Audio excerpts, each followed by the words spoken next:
University lecturers today announced suspension of a strike action that are being announced earlier, saying that consultation with the federal government will continue.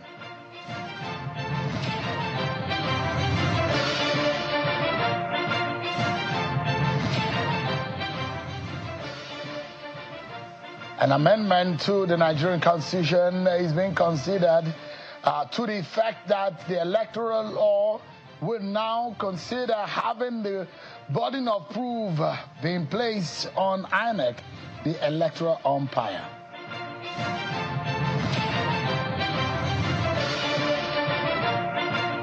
Hello everyone, welcome to the program. This is Politics Today live on Channels Television. I am Sean Kimale right here in Abuja. Let's begin with one of the top stories where the university lecturers today said they've suspended their warning strike and given the federal government 1 month to address their demand.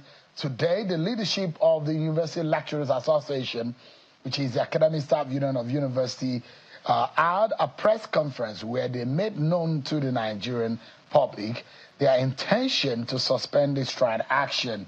The strike, which was set to expire next Monday, was suspended following renewed commitment from the federal government and the National Assembly to address the union's demand. Take a listen to what the president of ASUU said earlier today.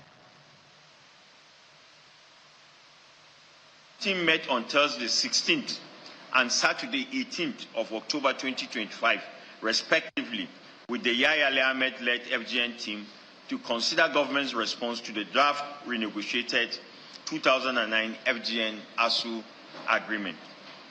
Another date was also fixed for the next round of deliberations by the two teams at the last meeting. We certainly have not achieved the twin objectives of concluding the renegotiation, which started way back in 2017, and fully addressing other lingering issues. However, we are definitely not where we were prior to and at the commencement of the strike. While noting that a lot more work is still required, NEC came to the conclusion that the objective of the warning strike had been partly achieved. Hence, it was decided that the ongoing strike be reviewed to allow for a conducive atmosphere for further engagement between the two parties. In summary, NEC meeting resolved that 1. The warning strike is hereby suspended with immediate effect from midnight, Wednesday, the 22nd of October, 2025. 2. Should government fail to resolve the issues within the 1 month window, ASUU reserves the right to resume the strike without further notice at all. All right, it seems to be some compromise, hoping that the two parties will be able to resolve for the sake of the students that are involved here. So we'll go and check out some of your political roundup stories, and I'll bring to you what will be a landmark decision if that amendment happens. Of course, we're hearing things that are happening in Plateau State. APC is rejecting Governor Mutuanga. Is the PDP worried about that trend? We'll be giving you insight into what is happening after these political roundup stories.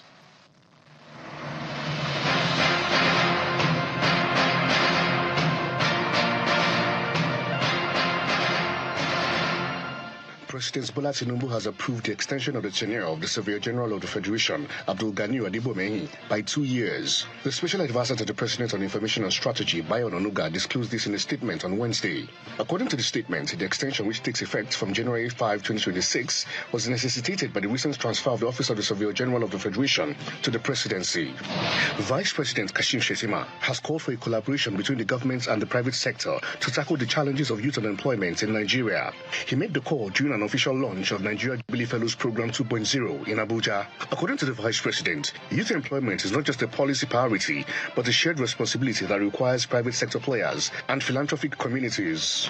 The leader of the indigenous people of Biafra, Nnamdi Kanu, has listed former Attorney General of the Federation, Abubakar Malami, as his witness in the ongoing alleged terrorism trial. Also listed as compellable witnesses are the Minister of the FCT, Nyesom Wike, a former Minister of Defense, General Theophilus Danjuma, retired, former Chief of Army Staff, General Tuko Buratai, Fatai retired, Governor Babajide Sanwo-Olu of Lagos State, and Governor Hope Uzodinma of Imo, among others.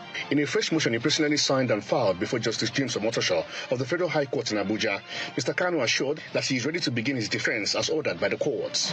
The Kogi State Independent Electoral Commission is calling on all stakeholders in the state to collaborate with the commission to enable it deliver free, fair, credible, and inclusive 2026 local government elections in the states. The chairman of the commission, Mr. Maman Ndairi, stated this at the stakeholders meeting held in Lokoja, the Kogi State capital. The meeting is part of preparations for the 2026 local government elections, and it's allowed the stakeholders to review the 2026 local government elections law.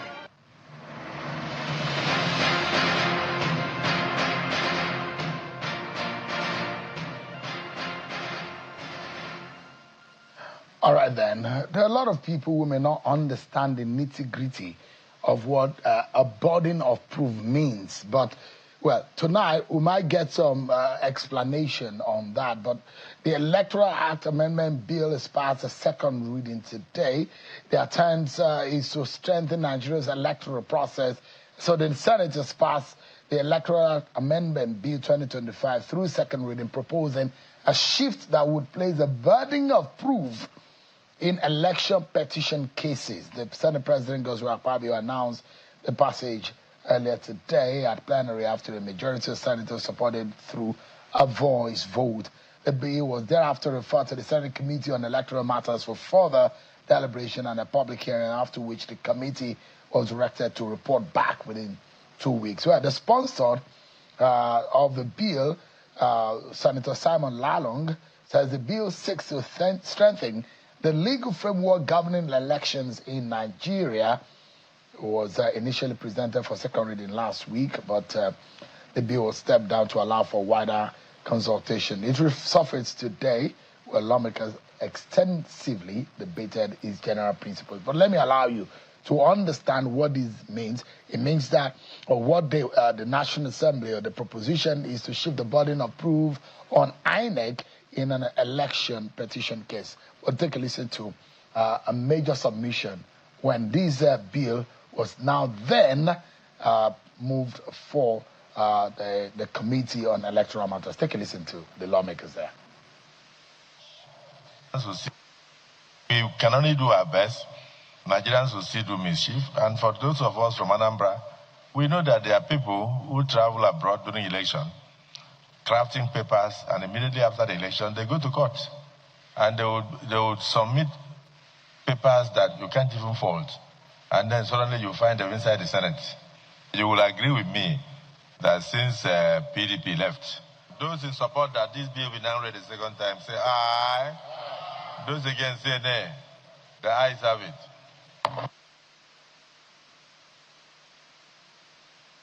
As elected persons, we as senators shall not, directly or indirectly, secretly or openly, aid and abet unemployed or semi-employed people and arm them to disrupt election. If we reform our character, this problem is 90% solved. In Edo State, sir, I launched 1 man, 1 vote, 1 woman, 1 vote. At the end of the day, and as of today, it is now possible to do election without cutting dead bodies. It wasn't so before, because we convinced everybody that there is no merit. Those people were never prosecuted. INEC didn't do any post-mortem to say, look, what you did is wrong, and bring those perpetrators to book. I think INEC need to, after each election, see where the infringements are, who acted on that infringement are actually prosecuted. And lastly, sir, is diaspora voting, sir. Sir, I understand diaspora remittance is now more than the crude oil income coming into this country. If these people are so patriotic to be bringing in dollars, when some of us politicians will be taking this money out without any job, they have sweated, get the money, brought it back to Nigeria so that it will improve our economy. Let's get some insight on what this means. Some of the propositions of the National Assembly members. And this is also at a time that someone like Mr. Olanipekun a few days ago was saying that what we need in Nigeria It's not an amendment or a review of the Constitution. We need a brand new Constitution. Let's speak with Mr. Femi Falana, who is a senior advocate of Nigeria, to give us an understanding of what this means. The electoral amendment process and the constitutional amendment process. Thank you so much, Leonard Sik, for joining us tonight on the program. Thank you very much. Give us an understanding. Sure. A lot of our non-lawyer or non-legal oriented or understanding viewers tonight may not really have a quick or a good understanding of what the burden of proof in an election matter means. But substantially, if this passes through, Mr. Falana, or if it goes through, what does it mean that the burden of proof falls on INEC? Experiment of the 2003 and 2007 election and the fraudulent declaration of results by INEC under the Olusegun Obasanjo administration. In fact, the very, very fraudulent 2007 election produced a president, the late President Umar Yar'Adua, who publicly declared that the election that brought me to office was highly flawed, but it won't happen again. And that was why the Muhammad Uwais electoral panel was set up. The recommendations, some of the recommendations of that panel, which have not been implemented, include the shifting of onus to the INEC. In other words, you conducted the election and you have declared that the election was fair and free. Come and prove to the court that that was what happened. But what currently happens is that the petitioner who has no electoral materials, who will have to apply to INEC for electoral materials, who will have to look for witnesses and so on and so forth, to prove that the election was not properly conducted or not conducted in substantial compliance with the law. It's a very, very difficult task. And that is why, over the years, it has been difficult to impeach fraudulent elections. So if we now go back, I do hope that both houses of the National Assembly, whose members have also been victims of fraudulent elections, will collaborate and allow that provision to be passed into law, whereby the onus will be on INEC to prove that the election has been properly conducted. State Council them all the election materials to prove whether the election conducted or not was properly done. And that is the whole idea of shifting the onus. The other one that I hope the members of the National Assembly will also address is the question of conclusion of election petitions before the inauguration of incoming governments. A situation whereby those whose elections are being challenged are allowed to assume powers and exercise all the power, including the abuse of power, whereby agents or witnesses of petitioners are intimidated or harassed, whereby witnesses are scared and they won't be able to go for. But if the petitioner, the winner and the losers are on the same weight legally, and the winner knows that he will need to have his election confirmed, before inauguration of, sent into office or herself, then everybody will cooperate with the court or the tribunal to ensure that the election petitions are concluded. Because Nigeria is the only country in Africa whereby we have this unending delay in deciding the winners of election. In many African countries, it's a business of 1 or 2 weeks. And here, where the materials are in possession of INEC, it will be easy to amend the Electoral Act so that the question of, we're going to have 180 days, that's 6 months, to decide the winners of election will no longer be so. But again, we must also be prepared to engage in electronic voting, electronic computation of results, electronic accreditation, and of course, transmission of election results. The last time the courts held that was optional for INEC, whether to allow electronic transmission of results or not. Now, the National Assembly has a duty to make it compulsory. Once these issues are addressed and they are incorporated into the new electoral law, we may be talking of conducting credible elections in Nigeria. And finally, on electoral offenders, we must create that body that the West panel recommended, Electoral Offences Commission, so that electoral offenders that are arrested before election, during election, and even after election are prosecuted. Not the situation whereby cases that are filed by the police in court are terminated by attorneys general who would like to cover up the inadvertencies.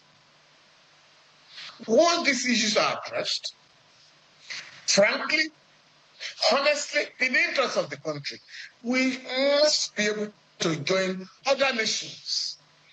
Now, Mr. Falana, there is a fundamental issue here that was raised, and I heard some debate on the floor to the effect that lawmakers are also saying if the asporal remittances are that huge, then that means that the voices of the Nigerians living in diaspora should be represented when it comes to elections. Well, I don't know how that will happen if Nigerians who are not living physically in Nigeria will be able to vote. But one thing that will also be very important is that those who are in critical services are not able to vote. That means there will be early voting for those who are police officers that will be on duty, those who are going to be in prisons, hospitals.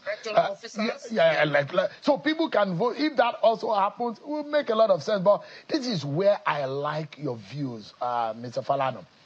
Senator Simon Lalong, who presented the bill, part of what was presented was to the effect that there needs to be an enhancement of the independence of the Independent and National Electoral Commission. A lot of people have circled that in the word independence. How independent is the Independent National Electoral Commission? Because it is not insulated yet from political interference and government control. Government funds, government makers appointments, and in fact, agitations are that there are people who work in INEC who are members of political parties. How do we achieve the true independence of INEC? What other countries in Africa have done, Kenya, Lesotho, Botswana, and the rest of them, is to put in place a mechanism whereby vacant positions in the electoral bodies are advertised. And this was the recommendation of the West panel as far back as 2008, that in choosing the members of the Electoral Commission and resident Electoral Commissioners, we should advertise the positions. Right now, such an advert has just been published in Lesotho, an African country, so that those who believe they are credible to conduct good elections, men and women of character and integrity will apply. Members of the public will be given the opportunity to object to any of them that is not qualified, morally or otherwise. And then the names are shortlisted. And the best three are sent to the National Assembly through the president. It will be a forum to shortlist. Always panel had recommended the National Judicial Council to be the body that will scrutinize the candidate and recommend the best three. So the president will simply take the names to the National Assembly for the legislators pick and choose among the lists that have been recommended. Now, this goes a long way to justify the independence, to make the body free from control. Two, first, that has been allowed, that the budget of INEC, right, should be on first line charge. In other words, INEC will not have to go to the executive and spend money to carry out its activities. The other point that you raised, again, has to do with encouraging Nigerians to come on abroad who are voting age to participate in electing their leaders. One, public officers who are engaged in election management, election monitoring, and the rest of them. And this is what other countries do. You allow them at least a week or two to cast their votes before the general election. In the same manner, Nigerians who are abroad will have the opportunity to vote, to cast their votes in our embassies. Not less than 28 African countries have adopted participation in elections by those in diaspora. In fact, in the case of Nigeria, we got a judgment in 2008, Bello and INEC, where the Federal High Court said yes, to avoid discrimination against Nigerians who live abroad, they should be allowed to vote in local elections. INEC take the necessary bill to the National Assembly. Again, I do hope that that bill will be considered positively this time around, so that we really can encourage Nigerians. And as they say in America, no representation and no taxation. No taxation without representation. Today, remittances from citizens abroad are higher sometimes than the money that we make from oil and gas. So if they are remitting billions of dollars, which go a long way to improve the economy, they also have a duty. They have a right to demand that they be allowed to participate in electing the leaders of the country. No. There is, quickly, I'd like to take you to constitutional amendment. And I heard what the comments of Mr. Olanipekun. Do you agree with him? He said, what we need is not an amendment or a review to the Constitution, an overhaul. Can we afford an overhaul of the Constitution?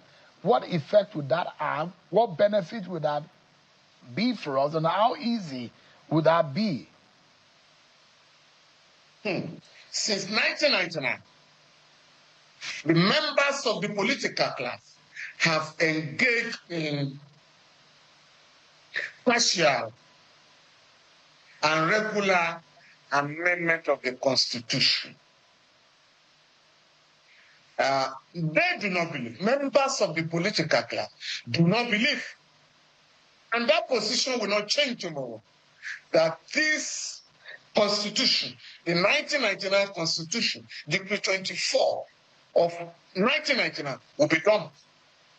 And I have said elsewhere, unless you have a revolution in Nigeria, in which you are going to have a new legal order, this Constitution will not be jettisoned by members of the ruling class because they are very comfortable under it. But in spite of the fact that this Constitution will not be done, many cases filed in the courts, or rather the courts, have on many occasions given judgments that have taken away the enormous powers in the center and transferred them to the states. Some constitutional amendments have also decentralized certain powers that were either inserted in the exclusive legislative list. The last amendment of the Constitution, 2023, electricity, railways, and correctional centers were taken from, removed from the exclusive list and transferred to the concurrent list. But today, no state government has established its own correctional center, even though over 95% of prison inmates are victims of state offenses. Electricity, yes, I know states have enacted laws to empower them to set up their own electricity box. But nothing has changed in that sector. I mean, maybe apart from Lagos or a couple of other states. States have not set up railway corporations. There are other cases. Land use decree was inserted in the Constitution. But the Supreme Court has said, notwithstanding the entrenchment of that law in the Constitution, it is a state matter. Apart from the Federal Capital Territory, the President has no control over any landed property in any state of the Federation. We also have had cases of, and one other case that is very important is on physical planning under the military. Approval of buildings and town planning general was a federal matter. The Supreme Court, in an interesting case, 4 to 3 justices resolved or came to the conclusion that this is a state matter. In the election of local government and so on and so forth, the Supreme Court resolved that it's a state matter. But show all these judgments has not altered the political equation. In fact, some of the judgments have merely empowered state governments to be very, very powerful. Very, very powerful. And so we need to, I'm not sure, the members of the political class, again, as I said, they are not going to drum this Constitution. But what is important for the interest of the Nigerian people is for the National Assembly that has done very well in enacting laws pursuant to Chapter 2 of the Constitution, because that is the only provision, the only chapter that favors the masses of our people. Right to education, right to health, and so on and so forth. Our courts have said these provisions are not justiciable. I don't agree with that. But that is the position of the law. But through pressure mounted on the National Assembly, many socioeconomic laws have now been enacted. Right to education, at least up to junior secondary school, shall be free and made compulsory. Right to health under the National Health Act of 2014. Now we have the National Health Insurance Authority of 2022 that has now imposed a duty on the federal government, the state government, to ensure the health of all citizens. President Bola Tinubu has already given a directive to all the MDAs to ensure that public officers, civil servants are insured. We are also calling on state government, in line with the provisions of that law, to ensure the health of other citizens. And there are other laws, including the National Investment Program Act, which has now imposed a duty on the government to engage in cash transfer of funds to vulnerable members of the society, to give a meal a day to children in order to promote nutrition, so on and so forth. So, but the National Assembly has a duty to make this law to fund these programs in the interest of the Nigerian people. For me, these are the constitutional amendments the majority of Nigerians are asking for. Mr. Femi Falana, Senior Advocate of Nigeria, thank you so much indeed for your time as always. I appreciate the thought that you have shared on these issues. Thank you very much. Thanks so much. Pleasure. We take a break, and I will take you to Plateau State, where it does look like there is an interesting politics playing out. APC in Plateau State says they're telling Governor Mutuwang, stay in your party, we do not want you. But we're hearing from members of the PDP in Plateau State after this break, everyone. Let us break.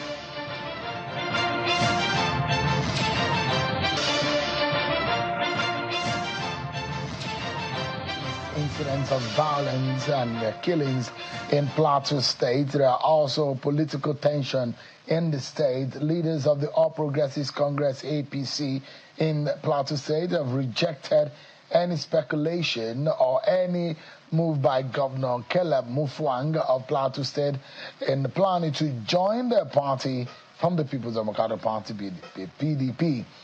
Governor Mutfwang is reported to have also dismissed rumors of defection to the APC, reaffirming his loyalty to the PDP until the state governor who have recently exited the PDP, raising concerns about a possibility of some other governors of the PDP exiting the party, and some of them might find themselves in the APC.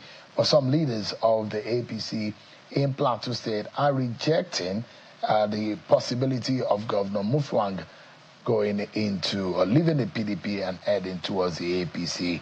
This they reviewed after their leaders meeting in Jos, Plateau State. Take a listen to some of the leaders there earlier today. Most people will ask me, is it true that Mutfwang is coming back to the APC? Just hold on. You see, I don't think there is anyone here that has not been asked that question. Do you believe that we won the last election, the governorship election? If your answer is yes, then somebody is sitting on a stolen mandate. And if somebody stole our mandate, do we want to give him a second chance to come and steal our? So, Mr. Chairman, before I move this motion, I want to move a smaller motion that for those of you who want Mutfwang to come back to the APC, say aye. I've turned it upside down to see if anybody will support. Those who don't want Mutfwang to come back to the APC, say aye. All right, I'm being joined by a former member of the House of Representatives, Honorable Dachong Bagos, who is a member of one of the leaders of the PDP in Plateau State. Is live for us virtually. Thank you so much, Honorable Bagos, for joining us tonight. You see what is happening. There are those who are speculating that Governor Mutfwang might be going into the leaving the PDP. I mean, some of the things that we have seen in the past. I'm very sure that you have heard that too. But the APC is rejecting him. Yeah, well, it's a surprise to some of us, the Plateau leaders, the PDP, and even across party lines, in the sense that, number one, the mandate of His Excellency Barrister Caleb Mutfwang is not a stolen mandate, it's a mandate of the people. So they need to be corrected on that part. And number two, His Excellency Barrister Caleb Mutfwang has never been in APC, so there's nothing like he's going back to the APC.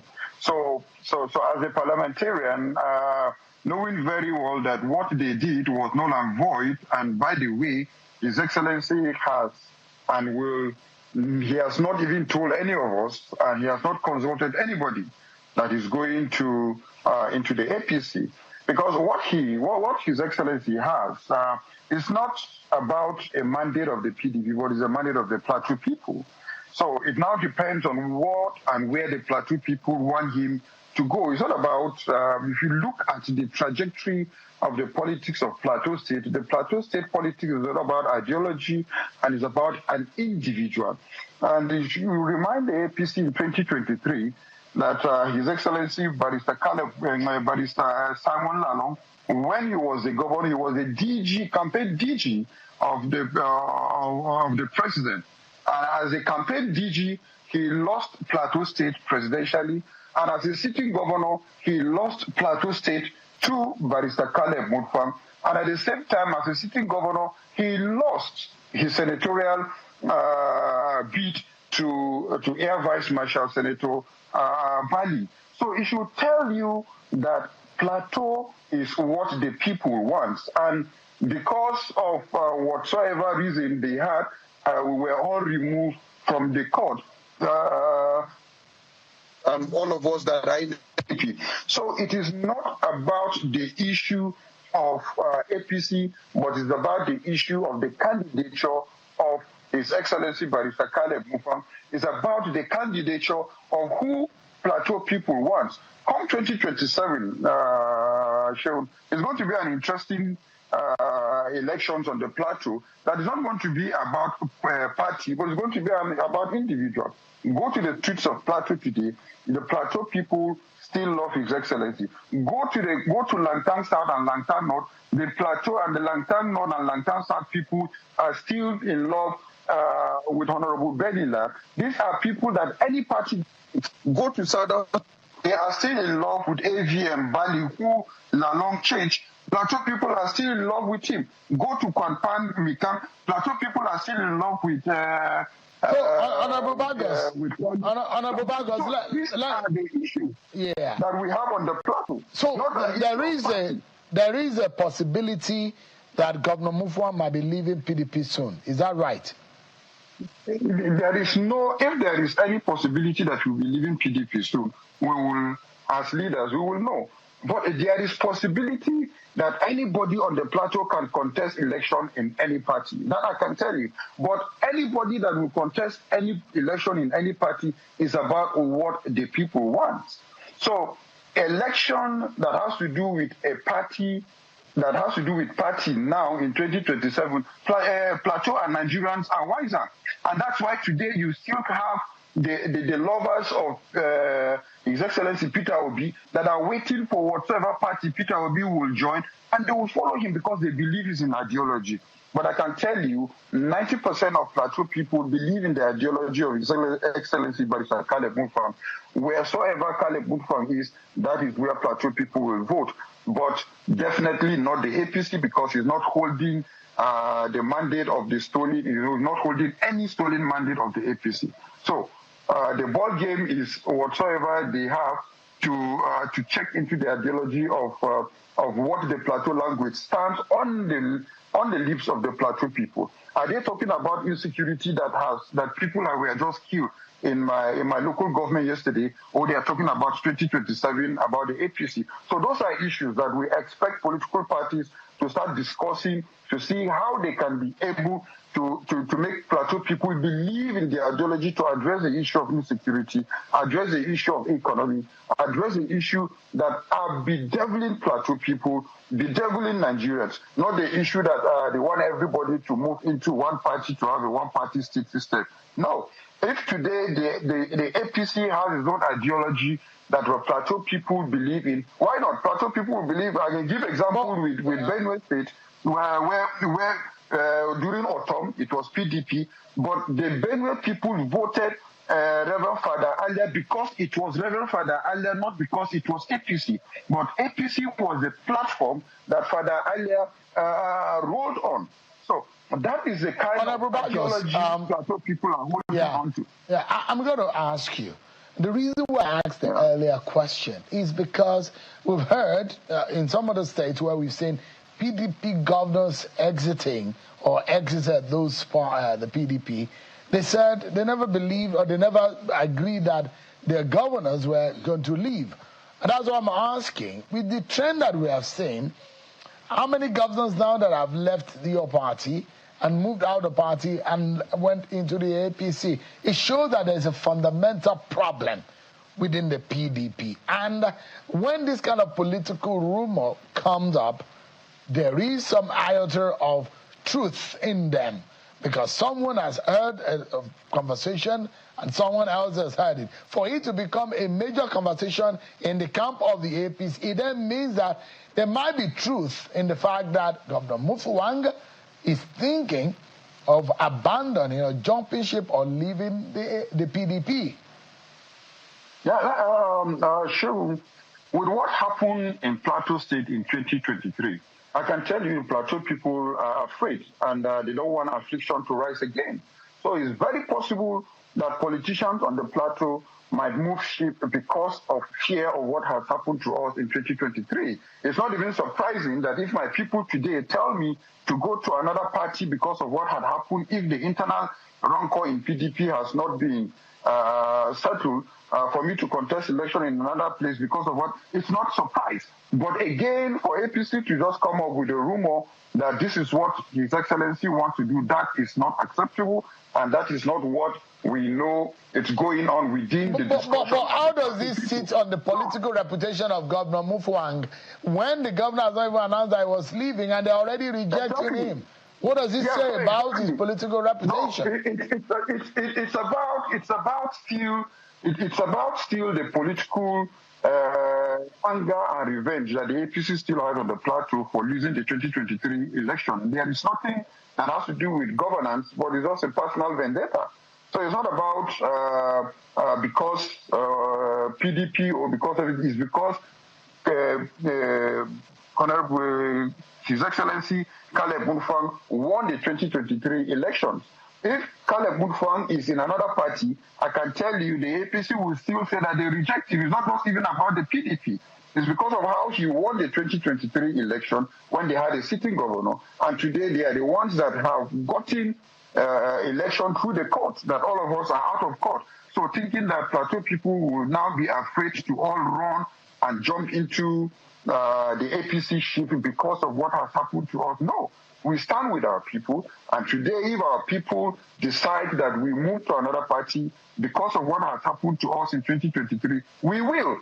But not suddenly the same APC that we vehemently fought. If you recall, that Plateau people supported the current senator of the Northern Zone under ADP within 48 hours. We did his campaign, and he is now a sitting senator against APC and against other candidates. So it is about what the Plateau people want. It's not about what APC wants. It's not about because a national chairman of the Plateau or because APC had a former governor of the Plateau. No, it's not about the APC. It is about the Plateau people. So we should understand that politics is local, and the Plateau people locally love His Excellency Barrister Caleb Mutfwang. That is where we stand.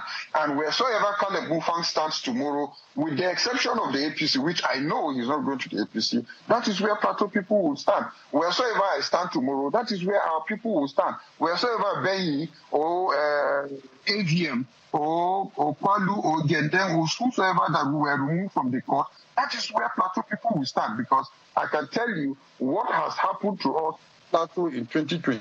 Affliction shall not rise again. So the PDP looks sick And it does look like there is an internal wrangling that is dragging the party down by the day.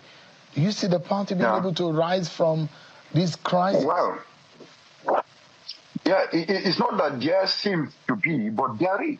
There is. And we have called on leaders across board in the PDP that, look, this is time to give Nigerians governance. Let's forget about ego. Whatsoever is the right thing to do the right thing.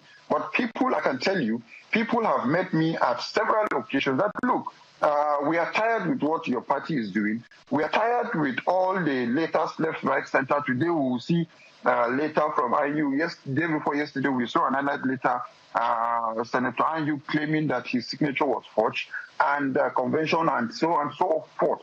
Yes, I agree that there is an internal rancor within the PDP, but the leaders of the PDP, it's high time for them to sit down and do the right thing. And the truth of it is that Nigerians can no longer wait, because it's not about the PDP, but it is about the individual. It's about the candidate. If blessed memory, if Chief Solomon Lar today, founders of the PDP, will see what is happening, definitely they will not be happy. God knows what it is, but truly there's a problem within the PDP. Everybody knows, Nigerians know, so we can't shy away from it, we can't run away from it. But it's expected of us leaders to look at how can we have free and fair election for Nigerians. How can we have everybody have his own space that truly the PDP we knew in 1999 is what Nigerians, not for selfish reasons, not for ego, not to use it because this is a tradition. No, it's no longer a tradition. Once upon a time in Nigeria, there was a party called ANPP, but they threw them.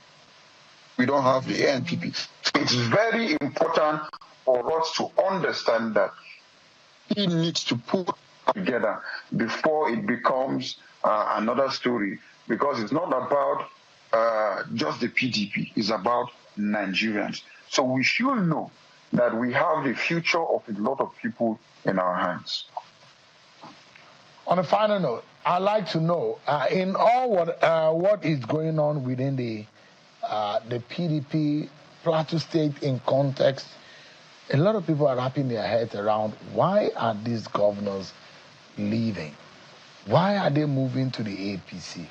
Some of the ones that don't even need any kind or don't have any problem, you imagine that they're moving into the APC, and there are those who are wondering for what reason.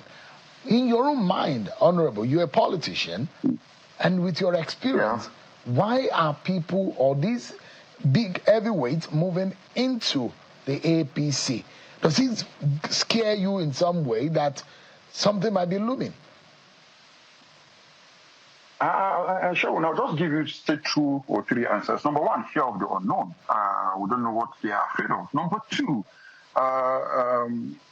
lack of strong institutions. Like you discussed with the Reverend Femi Falana earlier about what was discussed in the Senate about election rigging. It's very unheard of that in the 21st century we are still talking about election rigging through ballot boxes. If we use technology in the 21st century, that as long as the moment you vote, already your vote is counted automatically on the dashboard. So whosoever that wants to even come to take this or to snatch the ballot box, already votes have been counted within the electronic system through accreditation, through transmission, and through casting of votes itself. So we have solution to this.